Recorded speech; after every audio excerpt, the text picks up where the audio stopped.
Yo mga dudes! Welcome ulit sa Kitchen Cabinet Project, Episode 9. Simula na ng paborito nating bonding time. Ako, ang pako, ang glue, at ang liston.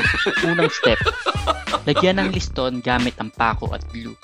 Syempre, hindi lang basta dikit. Dapat malinis din ang gawa. Kaya tanggalin natin agad ang mga excess glue habang basa pa. At habang busy ako, ayan na si Mrs. May pachika habang hawak kong martilyo. Parang live podcast lang habang nagtatrabaho ako. Repeat process sa pangalawang door. Pero script na natin kung paano ginawa. Ito na ang finished look. Next step, sanding. Pantayin natin ang surface para smooth. Hindi lang harap, pati gilid ng liston. Gusto natin dito walang sabit, parang feelings na malinaw.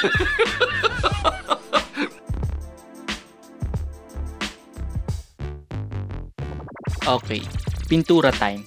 Gamit natin ang white wood primer para sa malinis at fresh na look ng ating pinto.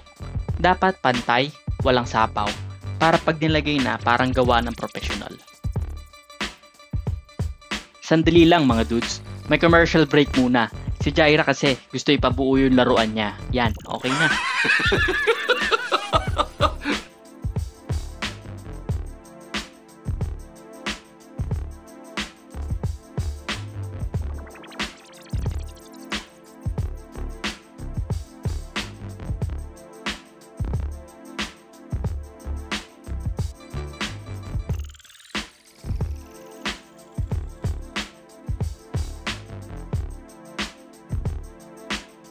At kung akala nyo tuloy-tuloy na ang trabaho, mali. May biglang bisita, si ate at ang kanyang partner. Ayun, konting chikahan muna habang nag-grind. Alright, balik tayo sa paborito nating masilya. Lagyan natin ng singit-singit, gilid, at yung mga tago. Lahat ng pwedeng mapansin, tapalan na natin para flawless ang finish. Parang skin lang ni Mrs.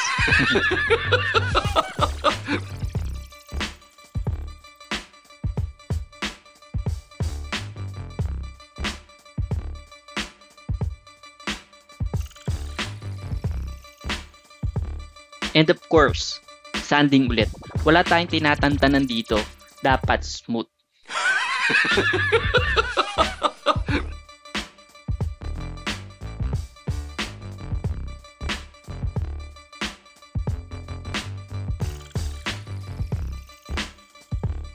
Check fit muna tayo. Kung swak ang pinto sa cabinet, medyo tagilid sa una pero konting adjustment lang okay na yan. Sino mag-aakala? Simpleng pinto, ang daming proseso. Pero worth it naman pag nakita mo yung resulta. Kita-kits next time. Peace out!